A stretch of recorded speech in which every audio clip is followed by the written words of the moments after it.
Bonjour tout le monde, donc j'espère que vous allez bien. Alors nous sommes toujours dans les lois de l'électricité.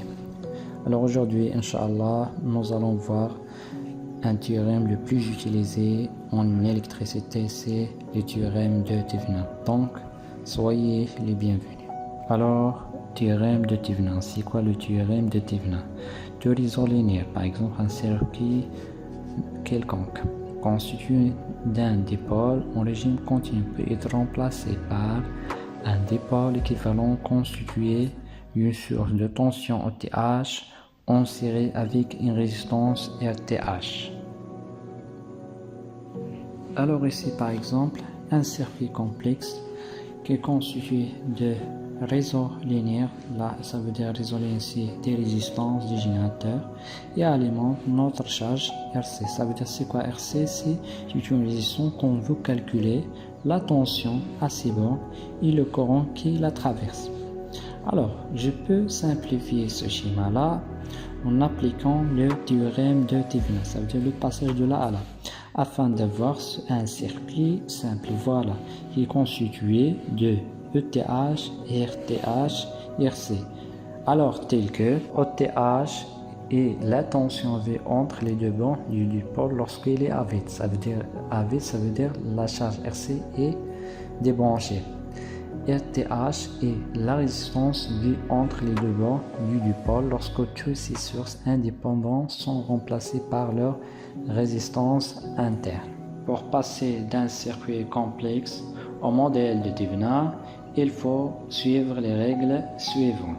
Alors, règle 1. On va débrancher la charge RC. Alors pourquoi? Pour calculer la tension OTH. Règle 2. Si on a des sources de tension, il faut les court-circuiter. Si on a les sources de courant, il faut les ouvrir. Alors pourquoi? Pour calculer la résistance RTH. Règle 3. On va remplacer le réseau linéaire par le modèle de Thevenin et de rebrancher la charge. Alors pourquoi? Pour effectuer les calculs. Ça veut dire on va calculer le courant et la tension au banc de la résistance RC. Pour bien saisir le théorème de Thevenin, donc on va faire 3 exemples, Inch'Allah. Alors, exemple 1. Donc, soit le schéma suivant, voilà, on a déjà vu ce schéma-là. Alors, l'objectif est de calculer le courant qui traverse la résistance R3. Alors, la correction. Tout d'abord, il faut déterminer la charge. Alors, puisque on s'intéresse au courant qui traverse la résistance R3, alors la charge est la résistance R3. Donc, on va chercher maintenant le modèle de Thevenin. Donc, pour assurer le passage, donc il faut suivre les règles de passage. Donc, on va commencer par la règle 1. Donc, qu'est-ce qu'il dit? Débrancher la charge. Donc, voilà. Maintenant, la charge est débranchée. Alors, où il est maintenant OTH? Alors, OTH est situé ici, donc au borne où la charge était placée. Calculons donc ETH. Alors, ETH est situé entre A et B, ça veut dire au borne de la résistance R2. Alors, tu peux appliquer le diviseur de tension. Alors, nota bene, lorsqu'on dit un théorème, ça veut dire que tu peux appliquer n'importe quelle loi. Ça veut dire mille-main, diviseur de tension, superposition. Donc vous avez le droit. Alors ETH égale diviseur de tension V fois R2 sur la somme R1 plus R2. Donc ETH égale 8 volts. Alors règle 2. Donc pour trouver RTH.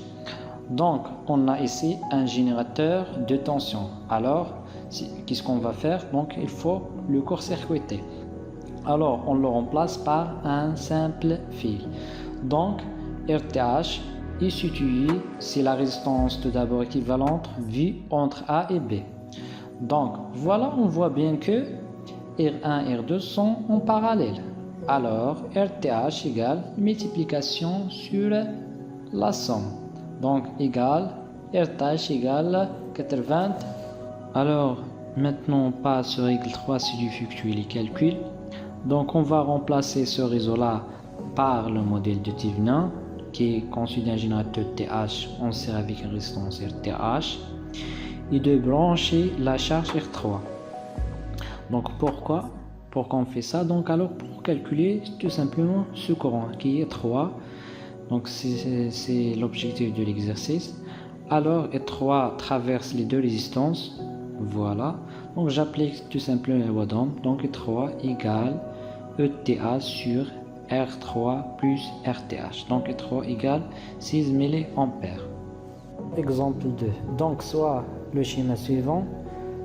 Donc, l'objectif, c'est de calculer la tension en bande de R3, notez V, en appliquant le théorème de Thevenin.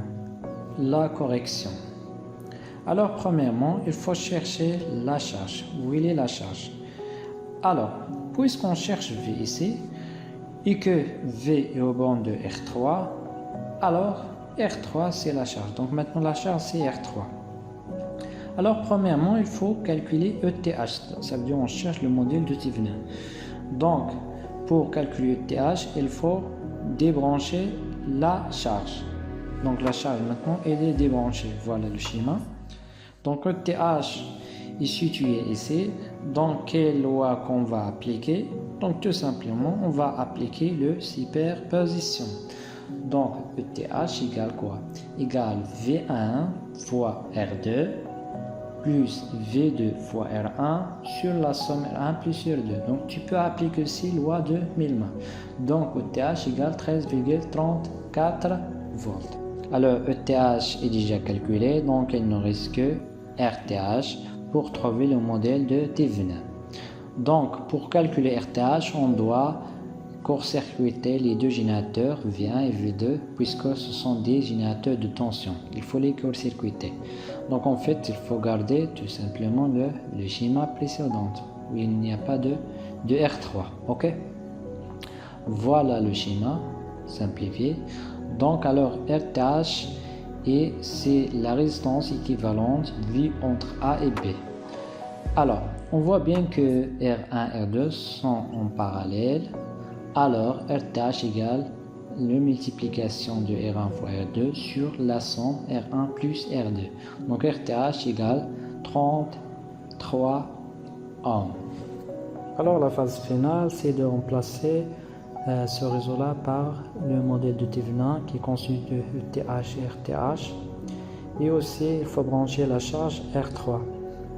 Alors, l'objectif, c'est de calculer la tension V qui est au bande de R3. Donc, tout simplement, quel théorème qu'on va appliquer? Tout simplement, c'est le diviseur de tension. Alors, V, il est au bande de R3. Donc, V égale R3 fois ETH sur R3 plus RTH. Donc, application numérique, V égale 10,91.